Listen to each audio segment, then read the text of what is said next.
नमस्कार विद्यार्थी मित्रांनो, घोडेसर अकॅडमी मध्ये आपलं स्वागत आहे. या पूर्वीच्या व्हिडिओमध्ये आपण बघितलं होतं स्टेटमेंट आणि सेंटेन्स मध्ये काय फरक असते, कुठले कुठले सेंटेन्स स्टेटमेंट असते, तो एक प्रश्न आपल्याला एक्झाम मध्ये येतात. आज आपण बघणार आहे बेटा 1.2 चं बेसिक. आता 1.2 मध्ये दरवर्षी 1.2 वर दरवर्षी एक प्रश्न आपल्याला एक्झाम मध्ये बघायला मिळते. Construct the truth table. कुठला प्रश्न बेटा? Construct the truth table. 3 मार्कला दरवर्षी येते. लक्ष देणे. ओके, पहिले युनिट आहे आपलं लॉजिकल मॅथमॅटिक्स. यामध्ये आपल्याला शिकायचं आहे logical connective and their truth table. बघ बेटा, कनेक्टिव्हचा अर्थ काय होतो? दोन वाक्यांना जोडणारा जो शब्द असतो त्याला आपण कनेक्टिव्ह म्हणतो. फॉर एक्झाम्पल आणि, ऑर, म्हणजे आणि झालं किंवा झालं, तर याला आणीला आपल्याला अँड मध्ये लिहिता येतं, ऑरला आपल्याला किंवा मध्ये लिहिता येतं. ओके, मग आता दोन वाक्यांना जोडणाऱ्या शब्दाला आपण काय म्हणतो बेटा? ठीक आहे, त्याला कंपाऊंड स्टेटमेंट म्हणतो. पण निगेशन न जोडल्या जाते, त्या निगेशनची स्टडी आपल्याला करायची आहे. ठीक आहे ना. निगेशन नाही, आपल्याला काय म्हणू की एक म्हणजे समजून घ्या की आपल्याकडे काय आहे. ठीक आहे ना, कनेक्टिव्ह आहे, एक सिम्बॉल्स आहे आणि त्याचे काय नेम ऑफ द कंपाऊंड आहे. नेम ऑफ द कंपाऊंडचा अर्थ काय आहे बेटा? की आपल्याला ते वाक्य दोन वाक्य जोडावे लागतात. कसे? काही अँड. अँड म्हणजे काय? त्याला सिम्बॉलिकली आपल्याला असं डिनोट करता येते. सिम्बॉलिकली वर्क म्हणजे काय? तर लक्षात ठेवायची टेक्निक असं का आपण जसं आपली मान आहे किंवा अशी वर्त केली तर अँड होऊन जाते बेटा. ठीक आहे, काय होते? म्हणजे दोन शब्दांना जोडणार आहे अँड आणि म्हणतो आपण त्याला. ठीक आहे, आणि नेम ऑफ कंपाऊंडचा अर्थ असा आहे की आपल्याला सीईटी मध्ये तो अँड नाही वापरत बेटा. सीईटी मध्ये तो आपल्याला कंजंक्शन म्हणून वापरतो. म्हणून आपल्याला अँड सोबत कंजंक्शन पण लक्षात ठेवावं लागतं बरं. आणि दुसरं जे आपलं कनेक्शन आहे, कनेक्टिव्ह आहे, ठीक आहे ना, दोन वाक्यांना जोडणारा जो शब्द आहे ना, तो कुठला आहे बेटा? ऑर आहे. आपण याला ऑर म्हणतो. लक्षात आहे, याला अँड म्हणतो. वरती मान अँड, खाली मान ऑर. बघा ना, असं वरती बघा काय झालं अँड, अशी बघा मान खाली काय झाला, तो ऑर झाला. सगळं मान्यवर आहे, लक्ष द्या. ठीक आहे, त्याला काय म्हणतो आपण? डिंजंक्शन म्हणतो. लक्षात ठेवायचं, अँडला आपण कंजंक्शन म्हणतो आणि ऑरला आपण डिंजंक्शन म्हणतो. अँडला आपण या सिम्बॉलने काय करतो? डिफाईन करतो आणि याला आपण हे डिफाईन करतो बेटा. लक्षात ठेवायचं. आता तिसरं जे आहे ते लक्षात ठेवा.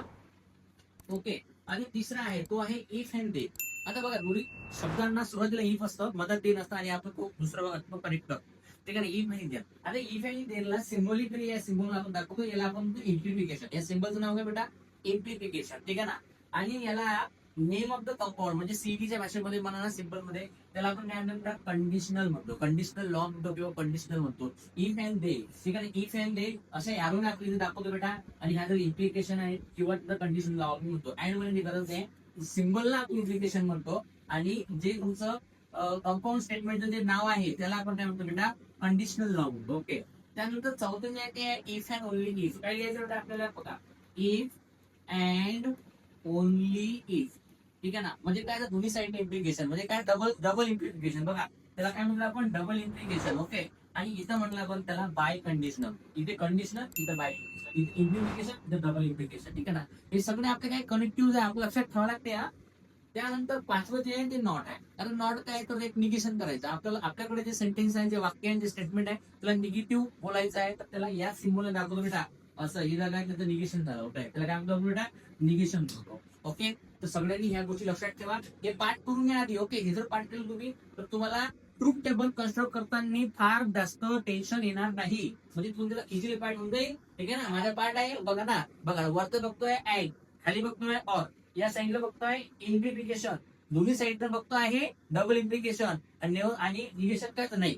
बस मान हलवायची. म्हणजे सगळ्या गोष्टी बेटा ह्या आपल्या मानेवर डिपेंड आहे. कुठे डिपेंड आहे? आपल्या मानेवर. बघा, वर बघितलं डबल शब्द आहे, वर बघितलं काय झालं अँड, खाली बघितलं काय झालं ऑर, या साईडला बघितलं काय झालं इम्प्लिकेशन. अशी मान हलवली डबल इम्प्लिकेशन, आणि नाही म्हटलं तर तुम्ही असं म्हणताच नाही. ओके, मी किती सुंदर होतो. ठीक आहे, म्हणजे आपल्या सगळं मानेवर डिपेंड आहे बेटा. आता पुढे बघा कन्स्ट्रक्शन. ठीक आहे, आता आपल्याला ट्रूथ टेबलचं काम आहे. ट्रूथ टेबल समजून घ्यावं लागते प्रत्येकाचं. याचं एक ट्रूथ टेबल आहे, याचं एक truth table, truth table, truth table. बघा, आम्ही ट्रूथ टेबल आपण बघूया. ट्रूथ टेबल, हा चला बाई. पहिलं असतं आपलं कशाचा? तर अँडचा ट्रूथ टेबल. Okay, and. बघा, अँड असतो. तर आपल्याकडे पी आणि क्यू नावाचे दोन सेंटेन्स आहेत आणि या दोन सेंटेन्सना जोडणारा जो शब्द आहे तो कुठला आहे बेटा? अँड आहे. ओके, मग आता ह्या अँडला आपल्याला कसं ट्रूथ टेबल, ट्रूथ व्हॅल्यू मध्ये कसं कन्वर्ट करायचं ते बघून घ्या. की पहिलं जे स्टेटमेंट आहे ते ट्रू आहे आणि दुसरं स्टेटमेंट आहे ते ट्रू आहे, तर मग त्याची व्हॅल्यू काय होतात? टी आहे. टी काय आहे?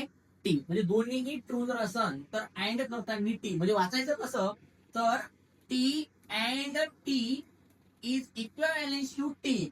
ओके, एवढं लक्षात ठेवायचं. T and T equal to T. बाकी सगळे एफ झाले. आपण एफ हा बघायचं कामच नाही आपले. सगळे काय झाले ते एफ झाले म्हणजे फॉल्स झाले. आपण अँड कसं तर फॉल्स होते, हे अँड कसं तर फॉल्स होते, हे तर काय होते फॉल्स होते. म्हणजे अँड मध्ये फक्त आपल्याला बघायचं काय तर पेअर बघायचं आहे. T and T is equivalence to T, म्हणजे दोन टी असेल तरच टी, बाकी सगळे एफ. लक्षात ठेवायचं बेटा अँड मध्ये. लक्षात ठेवायचं अँड मध्ये. दुसरा जो आहे ना तो ऑर आहे बेटा. कुठला आहे ऑर म्हणजे खाली मुंडी. ठीक आहे ना, हा वर मुंडी. तुम्हाला सांगितलं होतं मी खाली मुंडी वर मुंडी. ठीक आहे ना, हा वर हा सुद्धा खाली. आता ऑर जर म्हटलं ना तर ऑर मध्ये पण पेअर बघायची कोणाची एफ अँड एफ टी. जशी टी मध्ये अँड मध्ये तुम्ही टी आणि टी बघितली होती ना, तसे आता एफ मध्ये तुम्हाला बघायचं आहे एफ ऑर एफ. ओके, मग आता हा जो एफ ऑर एफ आहे ठीक आहे ना, हाच फक्त काय असतो ठीक आहे ना एफ असतो, बाकी सगळे टी असते. बघायची गरज नाही. इथे काय बघायचं फक्त तुम्हाला टी अँड टी टी असते. इथे काय बघायचं एफ ऑर एफ असते. मी लिहून पण देतो तुम्हाला. बघा ना कसं यायचं आपल्या इथं ते पण एफ ऑर एफ. काय झालं तुमचं इथं एफ झालं. ओके, जमलं की जमलं, छान आहे. बस लक्षात ठेवा हे नवीन पाहिजे आपल्याला बरं, हे टेबल्स पाहिजे बरं. या टेबलवर आपली पुढे एक्सरसाइज डिपेंड आहे. ठीक आहे, चला आता जे तिसरा आहे, हा झाला अँड, हा झाला ऑर आणि हा झाला तुमचं इम्प्लिफिकेशन, ज्याला कंडिशनल लॉ म्हटलं होतं आपला. ठीक आहे ना, इम्प्लिफिकेशन. आता हे इम्प्लिफिकेशनचं नाव काय माहिती काय, दे धक्का मेथड.